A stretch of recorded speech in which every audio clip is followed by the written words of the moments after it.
Well, hi there and welcome to Unscripted. Thank you so much for tuning in today. Now, on this show, we've talked about the reality of divorce, abuse, and even touched on depression. Now, today we shift the focus a little bit and get to hear a story from a lady whose experience almost sounds unbelievable. A well-known TV journalist. Her name is Christine, popularly known as Makena, right? Makena. So nice You to got have you that on the right. show. Thank you so much, Grace. Thanks for much having me. No, thank you for agreeing to come on the show. I know what you're about to share is it's not an easy journey, to go back into. So I appreciate you, Asante Sana. When I heard your story, I was blown away, for lack of a better term. So let's go back to the beginning. If you could, tell us about your childhood and how you grew up. I think just like you said, Yeah. so many people talk about abuse. Yes. So many people talk about depression. Yeah. So many people talk about, lack of stability Yes. in life. Yeah. But my story comes from a point of view where people never talk about what the children actually go through when all this is happening. Exactly. So we're four in our family. Okay. I have a brother, my two parents who passed on, my dad and my mom. Oh, no. So we grew up always like a close-knit family of four. I see. And ever since I was born, I mean, when I could actually understand, maybe at the age of 5, that was the first time I ever experienced my dad being violent. It is a moment that still strikes me so hard because I was 5 years old. And you still remember? It's still vivid? Yes, it's still vivid. Wow. I was 5 years old and my mom used to bake cakes for us for all our birthdays. And I remember this one time she baked a cake and she said, no, we have to wait for daddy to come so that we can be able to cut the cake. And my friends came during the day, 2 o'clock, everybody wants to cut my cake, but mom is like, no, today we're waiting for daddy. I see. 6 p.m. came, 8 p.m. came. No sign of him? No sign of him. We slept. I slept. I was a kid. I slept. So the cake was still there, and I remember being woken up with his voice. And Was he shouting or just coming home normally? Normally, Daddy's home. Daddy's home. Okay. But I could tell that he was drunk. Yeah. Just by the way he was behaving and the way he was talking. So he opened the doors, and I was so excited to see him. Yeah. And so I remember I walked up to him and I was like, Daddy, well, we've been waiting for you. Let's please cut my cake. Yeah. And the first thing he did, he walked up to the table. He saw the cake, and I remember him asking my mom, "What is this?" What? He took the cake. Me and my brother were seated. Yeah. He took the cake and he smashed it on the wall. I was broken. I went, Mom. My mom kept on trying to talk to him, and that's the first time I ever saw him going physical. I'm so sorry. He hit my mom. I was crying. My brother was crying. I couldn't. For me as a child, you don't even understand what's happening. The problem or what was have not you even, done? Exactly. The problem was not even the violence. I was not understanding my cake. Which you waited all day to cut. All day to cut. And waiting for him to come and. Yes. Wow. So he smashed it on the wall, and now that was the beginning of a lifelong, over 20 years of seeing my dad being violent. How did that affect your relationship with him from there? From that day, I battled with something called, I love you, Dad, but I don't want you to be my father. I totally love you. Like, I struggled with days where my mom will sit me down and tell me, imagine he'll change.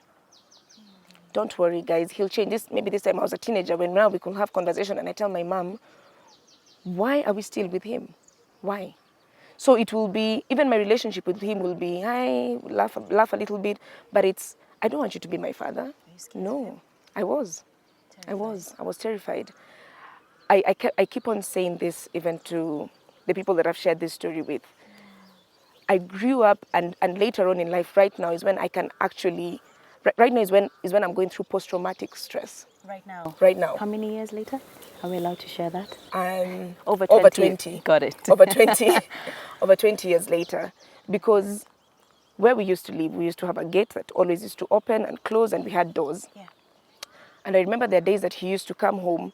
Every single time I could hear the gate being opened, my heart would just start beating. Because I knew that is the beginning of war zone, through and through. So today you have PTSD when you hear... My gates opening, doors banging. I will constantly, even if I'm asleep, you will constantly feel me moving. Because that was always my siren to know take cover, Danger. protection. What is going to happen? I hope today is not another day. I hope today he's not come back drunk. I hope today he's had only 2 beers. Did your mom ever try to leave?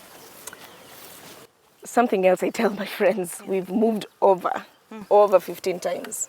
There are days, I remember this. I was just talking to a friend just the other day, how we used to, we were like an army. What do you mean? When things have become so intense, and it's been like a month of full-blown violence and all that, and my mom now is seeing how it's getting to all of us, and we've given her the pressure that, Mom, no, Mom, we need to leave. No, Mom, I cannot take this anymore. It's crushing me. We need to leave. I remember we used to plan. It was like a plan. We'll plan it even for like 2 weeks. She says Of the exit, the day that you exit. Of the day that we'll exit. Wow. So my dad used to constantly travel for work. I see.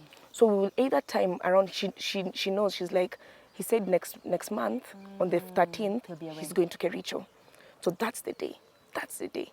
And we will pack overnight. A Good Friday we will pack overnight, crossing our fingers and still checking and hoping that he didn't say he's going and maybe he's just going to drink and he's going to come back. So I remember we even used to pack, and she used to say, the seats are the last things that will be moved, the seats and the beds, so that even if he comes home, he will think it's still a functional home. You mean you would leave with everything, not just your clothes? Yes. 15 times? 15 You were leaving times. with everything? Yes. Until the last day, the last time when my mom ever moved, and she never ever turned back. It's the only time that we only moved with clothes. And that's when I knew she has finally decided. We've had instances over the 15 times that we moved that my dad did even track us down because he knew where I used to go to school. He knew where my brother used to go to school. And I remember one of the worst ever scenarios is when I was in school and my dad came, and saw our head teacher, and he was like, their mom is not feeling well. I've come to get them. Their mom has been involved in a very, very bad accident. I have to go with them. And the head teacher walked up to us and he's like, Geoffrey, Christine, come downstairs. Go with Dad. You need to go with Dad. And I remember I saw him and I told my brother, no, it's a trick. Yeah. But the headmaster said, no, your mom is not feeling well. You need to go with him. And my dad was such an actor. How old were you at this time? That was in class 7. So at this time you knew this is not a true story. Yes, because we had done this before. Yes. And when he was such an actor, because when he was there, even when he was standing there, for a moment he fooled us. Because he was looking so sad, Then when we entered his car, he locked the car. And I still remember these words to date. He locked the car and he said, Mulifikiria mtahepa na sitawahi wapata. Now let's see if your mom is not going to come and look for you guys. He went, dumped us at our home. We didn't have anything. Remember, we used to live with everything and just leave for him a bed. You didn't even have a phone and access to call Mom and Alata? Nothing. Went, left us there. He went out to party. What kind of trauma is that you're making your kids go through? And he left you? And he left us. He went and partied and partied and partied, and he came the next day at 8 in the morning. Drunk. I'm so sorry, Makena. From your experience, if you can, why do you feel they go back? Why do you think your mom kept going back? There's a statement I read the other day that says women stay at home thinking that they're protecting their children. But if they actually take time and listen to the voices of those children don't want to see their mom protecting them. They want to see their mom happy. At the end of the day, the ultimate goal is happiness. And that's why I say there are people who stay in relationships, even right now, people who are watching at home. You stay there saying, I'm here because I want these kids to continue having a better education. That was always my mom's statement. You guys are going to academies. I cannot afford to take you guys to academies. I don't want to change your lives. I don't want you guys to go to public schools. Because each time you left, he wouldn't provide. He wouldn't provide. And honestly, I constantly used to tell my mom, I am so ready to go to this public school. I am okay. It is fine. We will be okay. We were happy. We don't need to be carried by fancy cars. We don't need to go to fancy schools. We just need to have peace. Because what's a fancy school without peace of mind? That's true, Makena. That's true. What's a fancy life with trauma? Tell me about Makena dealing with that through the years. Now in your 20s, in your teens. As this is happening, life is going on. Makena, you have exams to do, I'm assuming, in school. Yeah. You have to focus on your studies. Yeah. You know, as you grow older, you have work, relationships. How did growing up in that environment affect you? First and foremost, I remember I used to tell myself, I cannot wait for the day that I'll hit 18 and I can finally leave this homestead. That I no longer have to be part of this homestead. If you guys have refused to leave, I will leave. And true to it, I finished Form 4. And I remember my dad was forcing me to do a certain course that I didn't want to do. And I knew always that I was cut out for media. And I remember one day I went for computer classes. He gave me money, he gave me fare to go for computer classes. And before I left, I talked to my brother and I told him, today if I don't come back home, I want you to tell Mom in very, very slow beats that I'll be okay. Really? Because I knew it was going to crush her. I knew it was going to make her situation worse, even with the violence. Because now he will go crazy on her. Where's my daughter? You're the one who has done this. You're the one who has spoiled her. I left and I had 500 bob. 500 bob, Grace. Where did you go? Fare to come to Nairobi was 300 bob from Nakuru. I didn't go for computer classes that day. I went straight to the stage in Nakuru. I boarded a matatu. I came to Nairobi at the age of 18. You have no idea where you're going? No Do idea. you have any family here, any friend, anyone you know? I have family in Nairobi, but I was not coming to them. Because if I came to them, I would have been taken back home. I came to Nairobi. And I remember, God bless his soul, Obilo Ngongo. He works at Alliance Francaise. We grew up with him in Nakuru. I got to Nairobi at around 6 p.m. And I just kept on asking people, where's Alliance Francaise?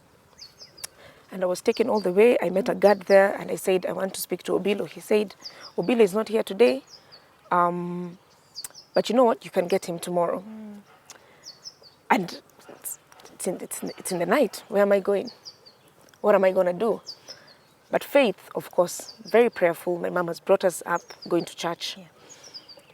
I remember I took a phone and I called Obilo and I told him, Obilo, I'm stranded and I need your help.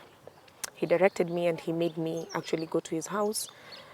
We went and talked, and the next day we went to his office and I told him, all I need is a job.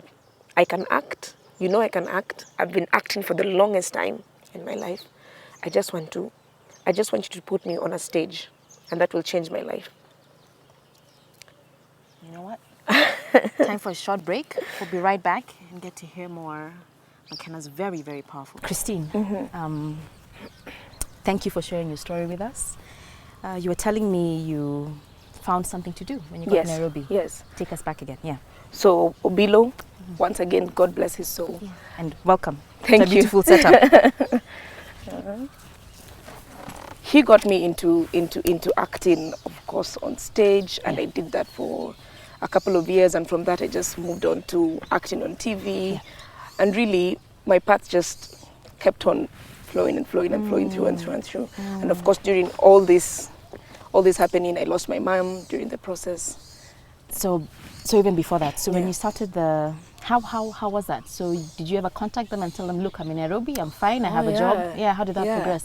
So my mom really got frustrated when I left. Because I left and I knew I was not going to go back. And I knew it was going to hurt her. Yeah. I knew it was going to bring a lot of problems at home.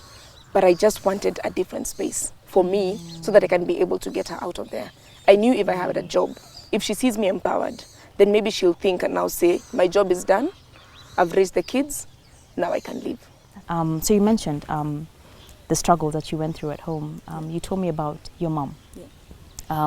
When you were in school, you discovered something that, can I say, added a different dynamic that almost changed everything. Yeah. Take us through that experience. The violence was number one. And then now, there's a different dynamic that came into play. Of course, at this stage, we are teenagers, me and my brother. My dad started cheating a lot. I would either bump into him in town with different women. As in you would see for yourself? Yeah. I would bump into him with different women. So sorry. It just became something that was a little bit obvious, you know, and something that we're not hiding anymore. Yeah. And I remember when we were growing up, my mom got into a road accident back in the day when I was like in class 3, and she healed from that. But ever since like 3 years after that, she started having some weird behaviors. I remember there's a time I was sitting with her, we were watching telly, and she told me, please bring me a cup. So I walked up to the kitchen, I brought her a cup. And when I brought it to her, she turned at me and she was mad at me. She told me, I didn't tell you to bring me a cup, I told you to bring me a plate. I'm like, Mom. You worried, yeah. But anyway, okay. It's sour. Let me bring you up. I brought her a plate. Yeah. And she was calm. And then she just kept on being very, very agitated by small things. That whole day, I remember I just kept on watching her. She picks up her phone, she starts calling someone, then she hangs up again, and she's just not okay. And I could see it, yeah. And I remember that night when we went to sleep, because I used to sleep with my mom, because just to protect her, that when my dad comes, before he reaches her, he will have struggled. And struggle he did, because my door was broken 1,000,001 times, just for him to get in and get her out. So we went and slept. And when we were sleeping, in the middle of the night, something happened. She just started becoming fidgety, very anxious. And she just kept on telling me, please call the neighbors. Please call the neighbors. I need to be rushed to hospital. I need to be rushed to hospital. What was happening? I couldn't understand. I woke my brother up. I was talking to her. I was like, Mom, what's going on? And she was just in a daze. We called the neighbors. My mom was rushed to hospital. We got to hospital. Yeah. She went mum. She couldn't move. Her hands were stiff. Her legs were stiff. And my mom went into a silent coma for around 3 months. Out of nowhere? There was no sign of sickness over a period of time? Nothing. It was just that one day when she started acting oblivious. When we went to hospital for 3 months, I call it a silent coma because the doctors used to say it's not really a coma. She just went into severe depression and she got a nervous breakdown. Sorry.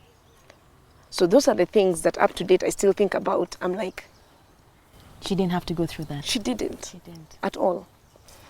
So now, a couple of years later, now looking back, what happened that night made a lot of sense. A few years later, my mom told me, after she healed and she was back home and she was constantly taking medication, and every time she used to take this medication, I used to ask her, what are these for? She used to tell me that nervous breakdown. So I'm constantly on nerve medication, and that's what we knew. And she told me one day, please go clean for me my room, because I used to constantly clean for her room. So when I was cleaning, I bumped into the meds that she used to take, and I decided, let me pick this leaflet. Then at night I can go and read about this medication and what it's doing to her. That night after dinner, I went to my room, opened the leaflet, I started reading. And the first line crushed me. What did it say? These are antiretroviral drugs. At that moment, my whole life came to a standstill. How old are you at this time? Looking back, I think Form 1. So young. So young. My life came to a standstill because at that point, what you think about, she's dying. She is dying. I remembered every single moment when I saw her sick. I remembered every single moment when I saw her suffering. And I just knew I'm losing my mom. I remembered every single moment when I met my dad cheating. And there was nobody who was going to convince me that it wasn't him. Everything in your mind. Yes. And I remember I woke up the next day. Did you tell her? I couldn't tell her. I couldn't tell her. I told my mom that I knew about her status a few months before she passed on. That was years later. Because what I told myself is if she decided to keep it away from me, then me looking at her and telling her that I know will crush her. And I knew how delicate she was. She didn't want her kids to see her as a weak woman. She didn't want her kids to actually tell her, that's why, Mom, we told you, you need to move. Now look. Now look.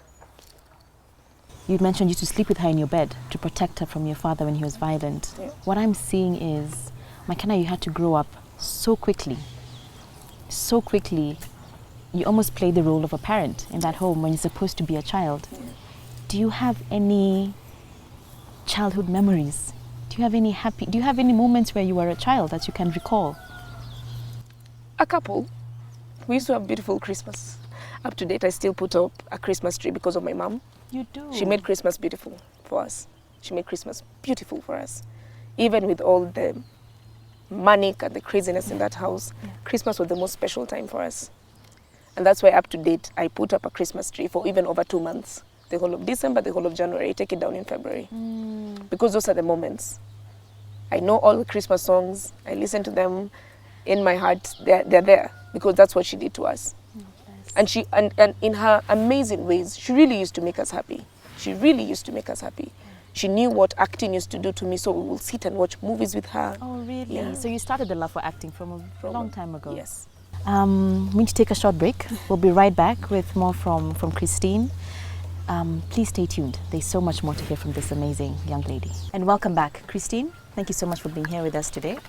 Before the break, you had mentioned you discovered your mom had HIV. At this point when you found out, and it took you a while to even confront her and ask her about it, but did the general public around you know? Your school, your neighbors, were they aware? Neighbors were aware. Remember, okay, I didn't mention where I went to high school. My mom was a teacher there. So I used to see her every day. People knew that she was my mom. Got it. People knew when she was sick. People knew when she constantly never used to come to school. People saw her move from walking to using crutches, to going to a wheelchair. So I mean, this was something that was known. People in church knew. My mom was a very active choir member. You will constantly hear mamas like, oh, you know this, that homestead. Then people knew about my dad's behaviors. So that So they would think they're putting two and two together. Exactly. Assuming and the worst. Exactly. So that stigma in itself did a lot to me. Because you're going to that school every single day. And I can't tell her that I know. Because I don't want to crush her. People are already talking. Yeah, Clearly. people are already talking. How did that make you feel? First, I think it threw me off in very, very many different ways. I never really used to want to associate with people. I had a very, very small circle of friends that I trust. I will still not tell them. I will be like, whether you think that or you don't think that, then it's fine. In high school, I was also very, very sickly. I got my appendix removed. I was constantly in and out of school, malaria, what. So even for me, there are moments where I will be like, could they? Yeah. But after of course I finished Form 4 and I checked myself, I knew I was okay. My brother as well. But also with everything that you were going through, I'm not surprised if your immunity was was lower than Yeah. normal. Yeah. So it was quite something for us. You're still dealing with this guy who is still violent, even when she's this sick. You're still seeing her suffering. There's still small talks at home, in the estate, at school. So that stigma can take a toll. But stigma can take a serious, huge toll, because people only concentrate on people who are infected with HIV. But more often than not, people do not look at the people who are affected. People who are affected. Yeah. The people who are affected. We're living with these people every day. Yes. And remember, back in the day, HIV was looked at this thing that you can't even share a cup with someone. Even up to date, Grace, if you meet someone and they say, hi, my name is Christine. Then after some chat, after a couple of times, they tell you, oh, by the way, I'm HIV infected. There'll be a difference There'll instantly. be a difference. There'll always be a difference. And that's where the stigma starts. And I promised myself, and that's why up to date, HIV is so close to my heart. HIV is so close to my heart. I want to take care of people who are infected. I want to also listen to people who are affected, because I know what they feel. I know what they feel when they're there sharing a cup with someone at home, and this is your mom, and there's no way you're not going to share that cup with her. You know it's safe. You know it's safe. I mean, we grew up in the same household with them. So at that young age, as you're finding out, what did you end up doing with that information? Did you go back and research? How were you able even to comprehend and take care of your mother? I researched a lot about HIV. I remember I Googled, I used to read, even in school library, just to know what are the ways of even getting it. How do you need to take care of this person? And I remember my mom used to be so keen on her diet. And I remember she used to be so keen on her exact timings to take her medication. If she doesn't take it at this time, you will see she'll go, oh my, why didn't you guys remind me? Why didn't you? Because there's a specific time that they need to take it. So I took it upon myself to make sure her diet is on check. I'll make sure that she's happy. After I moved out of home and I came to Nairobi, I used to make sure that I used to go back, check up on her, take her out for drives, go have lunch with her, just make her feel that, you know what, you're loved. You went through all this for us. It is okay. You should have left at some point, but you chose not to. This is the situation now. So right now, mommy, what we're going to do, we're going to love you. I think when we're growing up, our example of a relationship is our parents. Our first crush or hero is our father. So when it comes to relationships, how does that play out for you? If you can share. Yeah. Was it a struggle? How did you cope? It was a struggle. I dated at some point. It didn't go as I expected it to go. Broke me, crushed me. And I told myself, you know what? Right now, this is not important to me. I first need to heal. Because that will just be adding souls to injury. You know, I need to take care of myself first. So I told myself, focus is me. Get my career on check. Get everything on check. Relationships come and go. I've dated other people, on and off. But I put myself first. Am I safe? Yeah. Am I happy? Is this working out for me? If I just see a certain trait that will throw me off, then you're out of the door. I see. Yeah. But Makena, also, no man's an island. Do you have a support system that's working, that is there for when Makena is breaking down? There's someone you can speak to. There's someone who's walking with you. Yes. Do you have that support system now? I have a family. Good. Oh, so your family is still... Yes. Okay. Yes. I have a very, very close cousin that I love. She's like a sister to me. Good. I have a best friend. I have very, very good friends who've supported me through this journey. I've known them for over 10 years. Good. I mean, I have my brother. Okay. You two, I'm sure you must have a bond that tight. is... Okay. We are tight. Okay. We make sure that we check on each other. Yeah. Yeah. Because I think it's important to highlight when you're making this brave step, whether it's to walk away from that situation, exactly. having that support system is so important, yes. isn't it? Yes, it is. Yeah. Yes. And when I knew it was important, I told you this before, is in the beginning of this year, when now, for me to even get to this point of wanting to talk about this, because it's a story that I share with very few people. I see. But so I'm honored. Thank you. I want to find my purpose. And I remember I told God, please help me to find my purpose. Because you know what? Yes, I'm a journalist. I'm out there, I'm making beautiful stories. Yeah. But what is my purpose in life? And this is something that I've been talking about since the beginning of this year. People need to find their purpose in life. And start of this year, I got serious anxiety issues. I remember I was seated at home, normal day, come from work, everything is okay. Came, made my dinner, was watching telly, chilled, and I just started having serious anxiety. Like I could feel my heart beating, I'm breathing too fast, my mind is all over the place. I started replaying to what I saw my mom going through. When she had a nervous breakdown. When she had a nervous breakdown. And I remember I kept on fighting myself, telling myself, I cannot, this cannot be happening to me. I called my cousin, who we're very, very close with, and I told her, you know what, you need to come. I'm not okay. I just need to be with someone. Yeah. I saw that I'm sick, but I'm just feeling sad and I'm feeling low. So you could tell you're not sick? Yes. You knew this was something, yes. This was different? Yes. Okay. She came, she sat there with me for hours on end, the whole night, till the morning.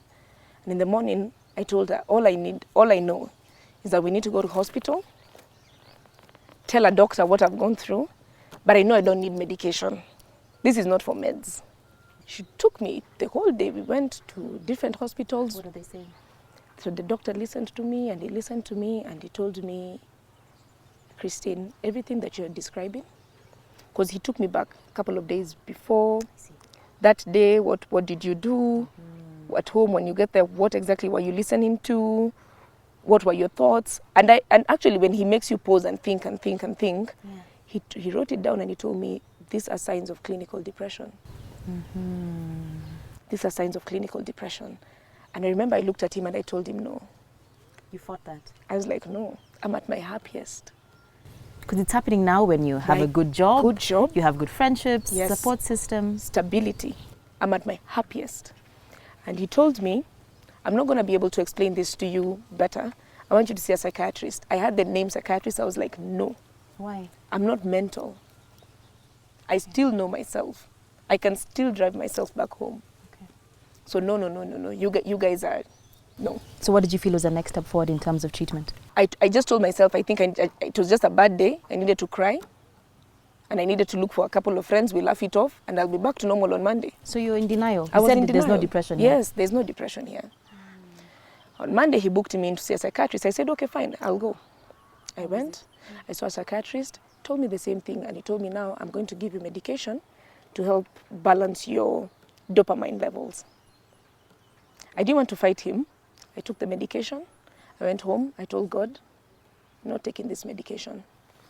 Because once I start messing with my chemical system, then maybe I will never ever go back. I told God, you could be addicted yes, to. I told God, you know what is happening to me. You get me out of this.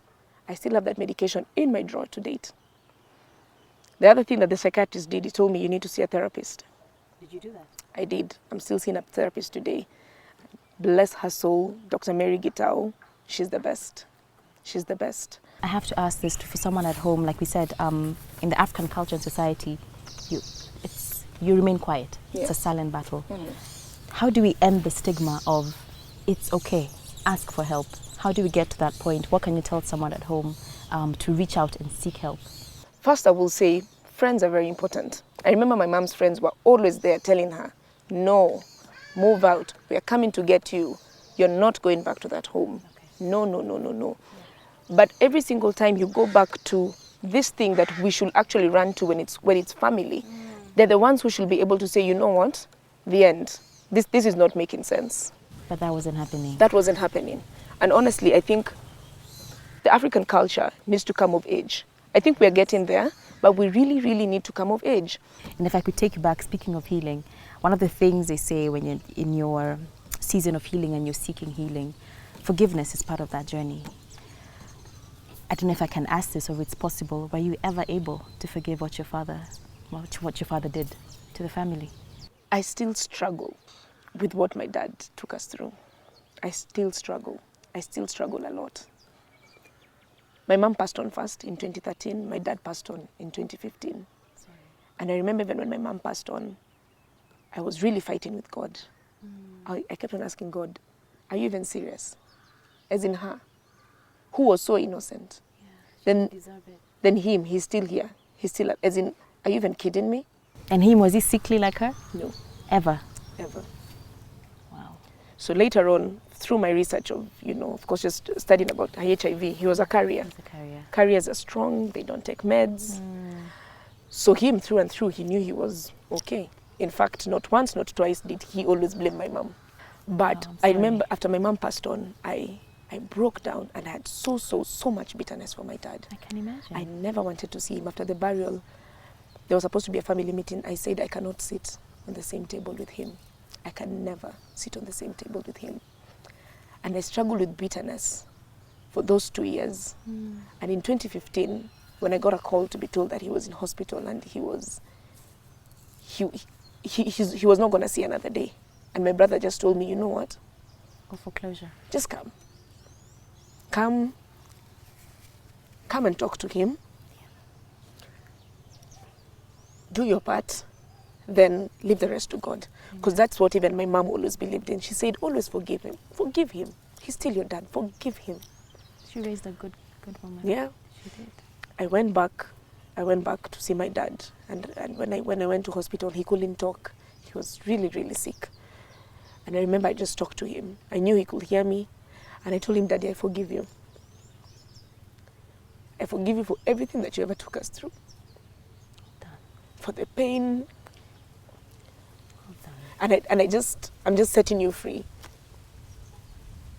And I came back to Nairobi. And I had forgiven him in my heart. Yeah. But not in my mind, not in my emotions. At all. I struggled with it. It's not a switch. It takes time. It's not a switch. And people should be given enough time, as long as it takes for you to forgive someone. Yes. But right now where I stand, and that's why I tell you, 2019 is a beautiful year for me. Because I've found my purpose. I've forgiven him. And I'm even ready to continue talking about it. So that I can change people's lives. That's what I was going to ask as we wrap up in terms of your purpose. If you want to, look into the camera and tell us what that purpose is and what you're hoping to do with your this new season. Yeah. So the beginning of this year, just like I said, I told God to give me my purpose. And my purpose is to be able to talk to kids who have gone through violence growing up.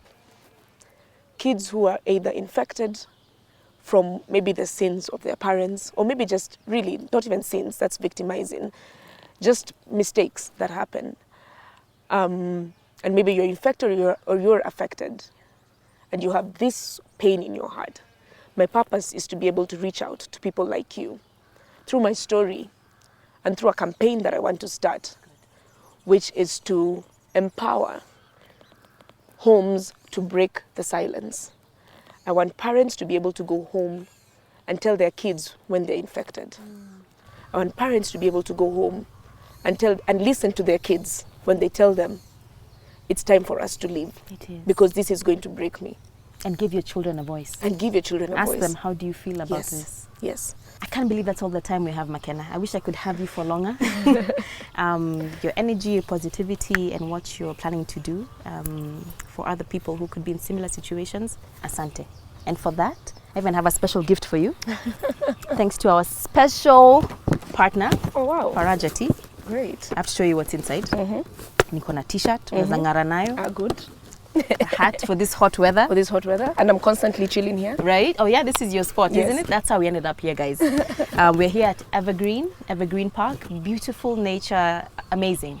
Thank you for giving us this tip. Anytime. We'll come back. I hope that's okay. We have tea. Oh, wow. It's really good. Great. This tagline for chai nashika, but the si uongo. Inashika kabisa. Si uongo.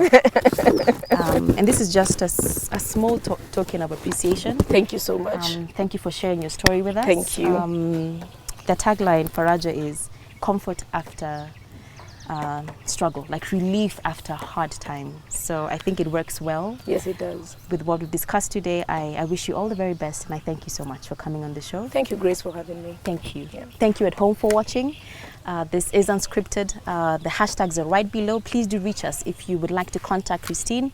I'll definitely link you, and we can continue this healing journey together. We'll see you next week. Do have yourself a good night. God bless.